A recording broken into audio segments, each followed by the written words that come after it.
रुको जरा सबर करो। হ্যাঁ আমরা আসলেই বিয়ে করিনি। আগেই বলেছিলাম এরা পাক্কা নাটকবাজ মাল। সে তো নিজের চোখে দেখতেই পাচ্ছি। ভাইদের মুখ দেখলেই বোঝা যায় একেবারে জালি মাল। স্টকে যা খিস্তি আছে না, এদের দিলে ইউটিউব থেকেই আমায় বলবে। निकल लौड़े। তো ভাই ফাইনালি এরা স্বীকার করেছে যে আসলে বিয়েটা করে। আমরা আসলেই বিয়ে করিনি। প্রেম না করে টাকা কামা, কারণ প্রেম তোকে টাকা দেবে না। তাই জন্যই তো নকল বিয়ে নাটক করে টাকা কামাচ্ছে। প্রেম তোকে টাকা দেবে না, আর টাকা লাইন লাগিয়ে দেবে বাড়া। লাইন কি বানা, অনেক কিছু লাগিয়ে দিতে পারে।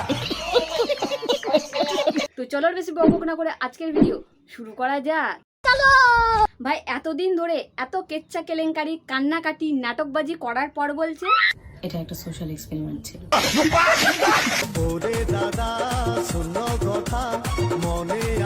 ভাই এটা কোন লেভেলের সোশ্যাল এক্সপেরিমেন্ট?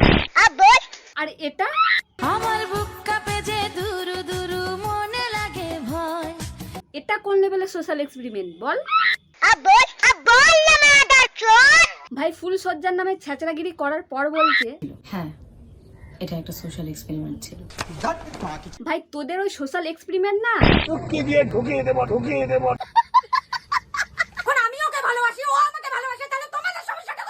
তোদের নাটক দেখে সিরিয়ালের নায়ক নায়িকাও হার মেনে যাবে। কোনোদিন দেখেছো সোশ্যাল এক্সপেরিমেন্ট করার জন্য নিজের মাকে, ফ্যামিলিকে সোশ্যাল মিডিয়ার সামনে অপমান করতে? না, কিন্তু এরা করে। আমার বাড়ির লোকদের বলে দিচ্ছি, বিয়ের দিন আমাদের দুজনকে খুব মেরেছে তারা। নেক্সট টাইম থেকে তানিয়ার গায়ে হাত তুললে আমি মেনে নেব। তাও আবার টাকা ইনকাম করার জন্য। হায় ভগবান, কি আমি কি শুনছি? বিগত কিছুদিন ধরে খুব বেশি পরিমাণে এবার তোমরা উল্টোপাল্টা কথা বলছো। আচ্ছা, বিগত কয়েকদিন ধরে অডিয়েন্সকে কি লেভেলে চুতিয়ে বানিয়েছো সেটা কে বলবে? এটা কোনো ইয়ার্কি হচ্ছে না। আমাদের জায়গায় দাঁড়িয়ে আমাদের যা সিরিয়াস অবস্থা সেটা একমাত্র আমরা জানি। ও মা, তোমাদের সিরিয়াস অবস্থা? খাওয়ার জায়গা নেই, থাকার জায়গা নেই, ঠিকঠাক মতো টাকা খাওয়ার জায়গা নেই, কিন্তু বিয়ের পর প্রমোশন ভিডিও করার জায়গা আছে। অনেকেই বলছে আমি নাকি বিয়ের পরে আরো বেশি দেখতে সুন্দর হয়ে গেছে। আরে হব না, বরের ভালোবাসা। তো তোমরাও আমার মতন এরকম ভাবে স্কিন কেয়ার করতে। मैं थूकता हूं तेरी सूरत पे। দিক থেকে মনে হচ্ছে যে আমাদের সমাজ অনেকটা এগিয়ে গেছে, কিন্তু সেটা শুধু নামই। বাট সমকামীদের ভালোবাসা কিন্তু আজও আমাদের সমাজে স্বীকৃতি পায়নি। তাই আমাদের দুজনের কোথাও না কোথাও মনে হয়েছে যে এই সমাজের জন্য কোথাও একটা ছোট মেসেজ বা একটা ছোট সোশ্যাল এক্সপেরিমেন্ট করাটা দরকার। আর সেটার জন্যই আমরা দুজন মিলে এই উদ্যোগটা নিই। অডিয়েন্সকে আর কত ম্যানিপুলেট করবি? झूठ पे झूठ बोलती जा रही है, शर्म नहीं आती? যে এই সমাজের জন্য কোথাও একটা ছোট মেসেজ বা একটা ছোট সোশ্যাল এক্সপেরিমেন্ট করাটা দরকার। নিজেদের কীর্তিকলা ঢাকতে আর কত সত্যি সাজার নাটক করবি? লজ্জা লাগা দরকার। এটা হয়তো আরো অন্য বেটার অপশন ছিল মানুষকে বোঝানোর জন্য, বাট বাট মেয়ে মেয়ে নকল বিয়ের নাটক করলে পপুলারিটিও বাড়বে আর টাকাও ইনকাম হবে। पैसा ही पैसा होगा। ছেলে মেয়ে নির্বিশেষে যে যাকে ভালোবাসে, যে যার সঙ্গে ভাই তুই থাম, ভালোবাসা নিয়ে আর তোর মুখ থেকে ভাষণ শুনতে চাই না। ঠিক বলেছো দিদি ভাই। আমাদের সমাজ অনেকটা এগিয়ে গেছে, কিন্তু সেটা শুধু নামই। বাট সমকামীদের ভালোবাসা কিন্তু আজও আমাদের সমাজে স্বীকৃতি পায়নি। নিজেদের ফায়দার জন্য এখন সমকামীদের নিয়ে নাটক শুরু করেছে।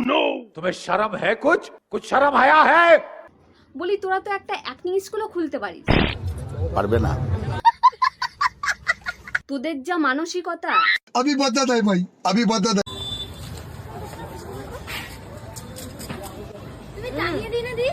বিয়েটা আমার না জ্বর ঠসা হয়েছে ঘন্টায়। একটা ছোট্ট মেয়ে ফ্যান হোক যাই হোক কথা বলতে গিয়েছিল, সেই ক্লিপটাকে তো উড়িয়ে দিয়েছে। প্লাস মেয়েটার রিয়াকশন দেখো, বেঁচে আছে। এরা নাকি আবার সোশ্যাল এক্সপেরিমেন্ট করে। হাট! निकल लौड़े। কি বলবো তোমাকে সেই দুঃখের কথা। আর তোমরা তো শুধু ভাবতেছো আমরা মজা করতেছি, আর কি করতেছি, আর কি মজা করার সময় এটা। একদমই না, কখনো না। এটা তো লুঙ্গি গেঞ্জি পরে নাটক করার সময়।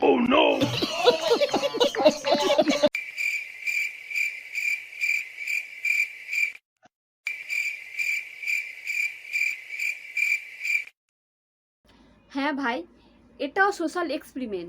হ্যাঁ এটা একটা সোশ্যাল এক্সপেরিমেন্ট ছিল।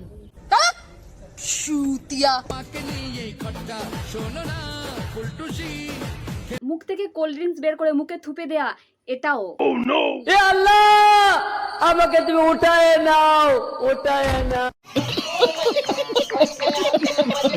তোমাদের জন্য আমার বড় আমাকে ছেড়ে দিয়ে চলে গেছে। তোমরা আরো করো রোজ। তো তো গাইজ এদের নাটক আর দেখতে পাচ্ছি না। তো গাইজ ভিডিওটা হচ্ছে যে এই পর্যন্তই। যদি ভালো লাগলে লাইক সাবস্ক্রাইব করতে পারো। তো চলো টাটা।